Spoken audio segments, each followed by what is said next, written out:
Everyone around you seems to have figured it out.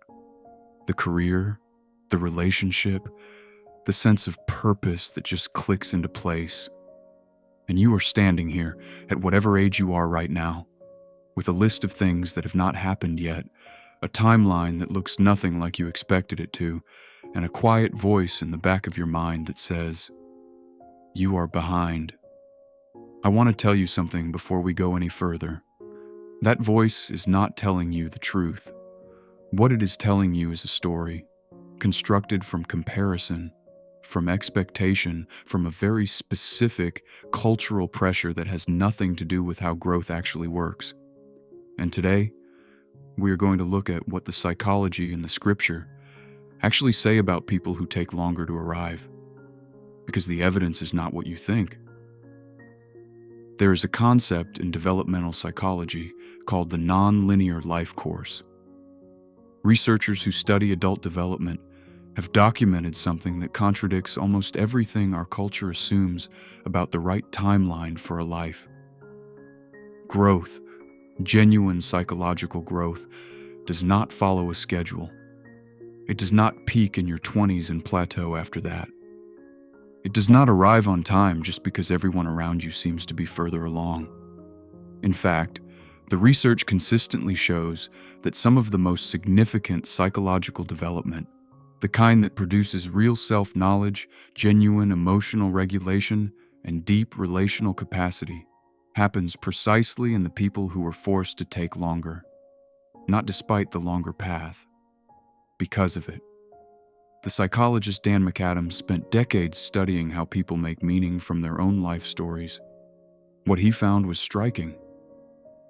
The people who reported the deepest sense of purpose and identity coherence were not the people who had the smoothest early trajectory.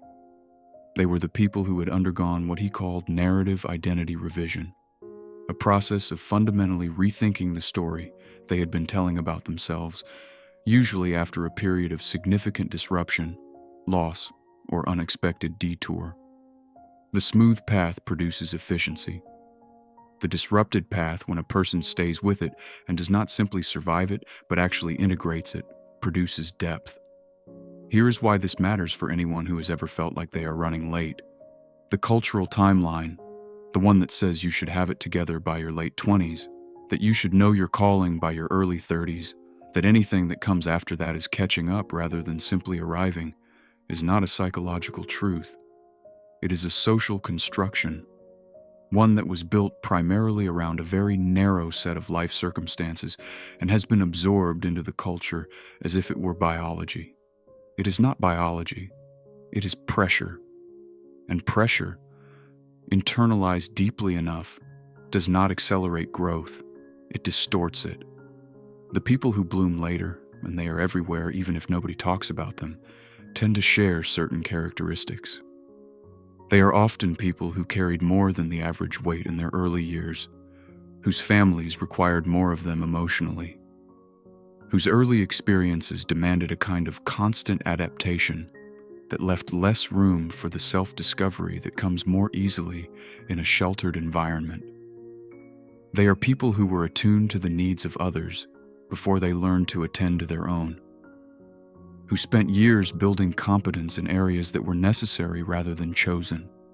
And what looks from the outside like falling behind is often, from the inside, the slow and necessary accumulation of something that cannot be rushed. In 1 Samuel chapter 16, when God sends Samuel to find a king among Jesse's sons, something specific happens. Samuel sees Eliab first, the eldest, tall and impressive.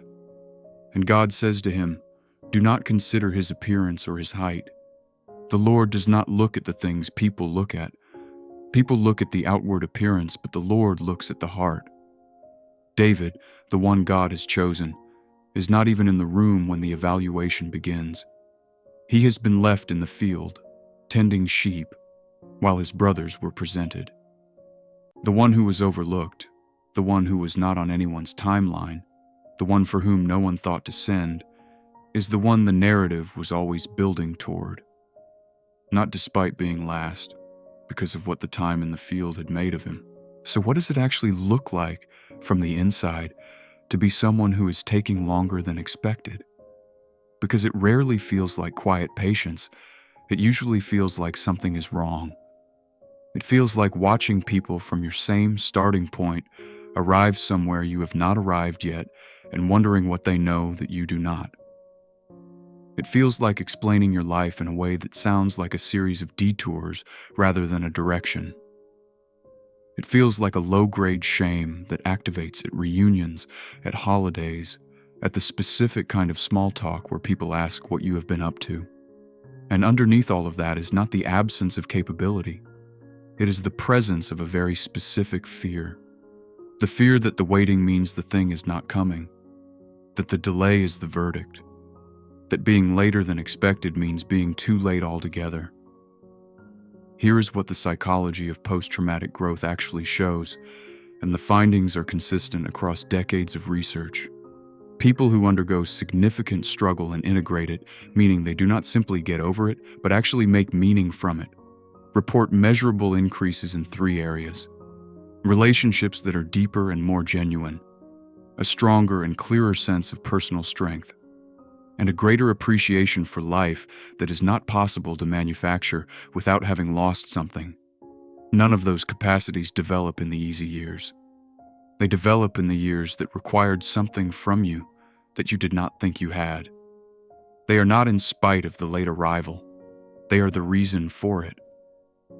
And here is the part that the comparison voice never tells you. What you are comparing yourself against is not actually the people you think you are comparing yourself against. You are comparing yourself against their outside, against what their life looks like from where you are standing, which is almost certainly missing the full context of what it cost them, what they are still quietly struggling with, and what parts of themselves they quietly traded away to arrive on schedule. The smooth timeline has its own costs. They are just less visible from the outside.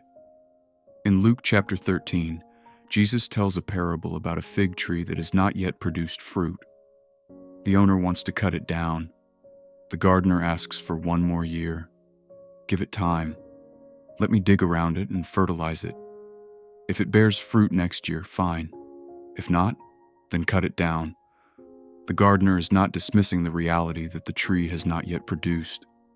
He is saying something important about what patience, attention, and the right conditions can still do. You are not the tree that has failed. You are the tree that is still being tended. The timeline was never yours to set in the first place. If what we've talked about today is something you want to go deeper with, I created a structured 7-day journey to help you calm your mind and begin working through the patterns your nervous system has been carrying. It's called the 7-Day Guided Journey to Calm Your Mind. The link is in the description below. It's practical, it's gentle, and it's built for exactly this kind of inner work. Take the next step at your own pace. You are not behind. You are in the field. And the field is not a punishment. It is the preparation. Subscribe to this channel. Every week I create content at the intersection of psychology and Christian faith because your inner life matters, and you deserve the language to understand it. You are not alone in this.